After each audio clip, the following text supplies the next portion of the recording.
All right, today we're jumping headfirst into one of the most baffling and fascinating textual worlds I have ever encountered. It comes from a mysterious, anonymous author who only goes by MMD. What you're about to see? Well, it's going to challenge how you think about language, philosophy, and maybe even reality itself. So buckle up. Yeah, I know what you're thinking. At first glance, this is pure chaos. It's just a wall of words, right? No punctuation, jumping from making video games to accusing people of theft to throwing out insults like pretty boy shit and commands like get out, aberration. It feels like there's no way in. So that's the big question, isn't it? What is this?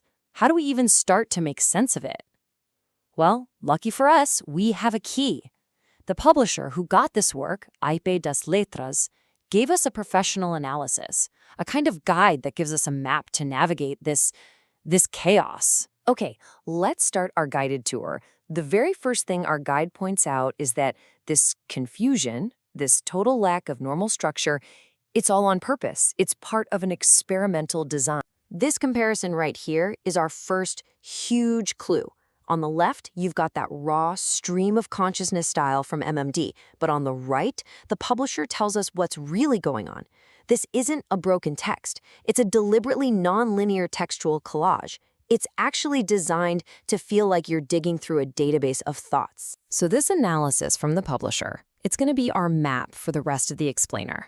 Think of it as a Rosetta Stone. It's what's going to let us translate the chaos into a worldview that, wow, pretty unusual, is actually coherent. And here is a critical piece of that map. The publisher doesn't see random noise here.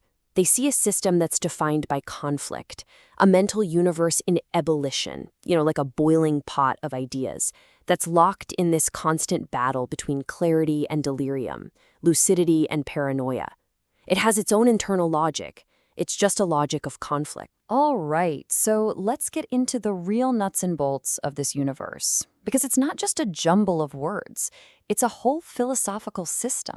And it's built on these two core concepts, image and thought, which the author sees as his own original sacred creations. And right at the heart of this whole thing, you've got what are called the 70 formulas. Now, these aren't just phrases. The publisher calls them a corpus of authorial philosophy.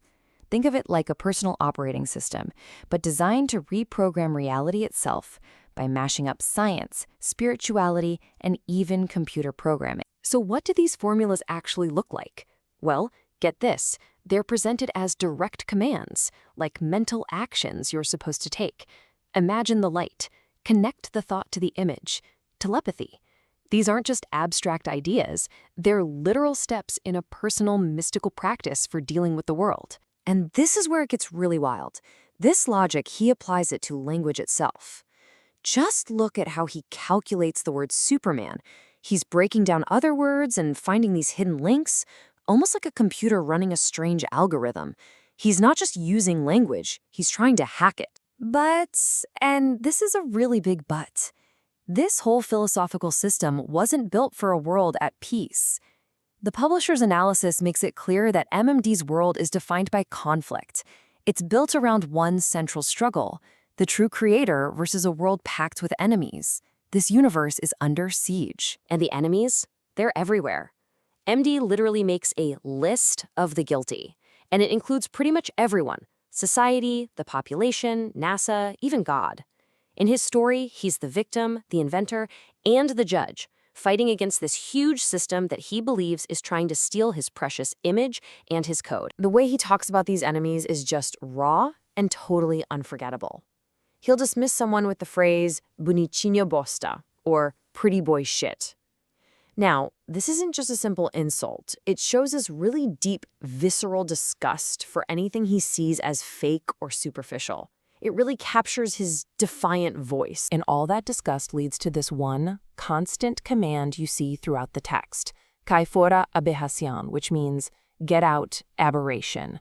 This is his ultimate defense. An aberration is anyone or anything that he thinks is trying to copy, corrupt, or steal his original, sacred image and thought. It's his spell of banishment. So we have to ask, what does it all mean? The fragments, the formulas, the enemies, the really bizarre language. Is this just madness?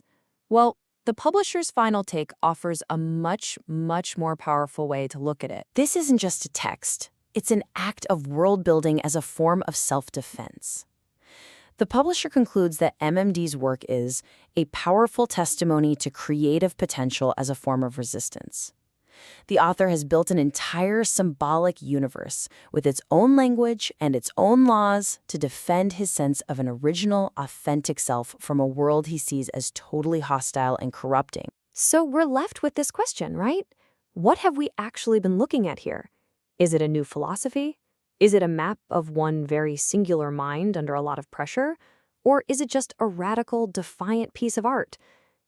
Maybe the answer is, it's all of those things at once. And that's what makes the universe of MMD not just mysterious, but absolutely unforgettable.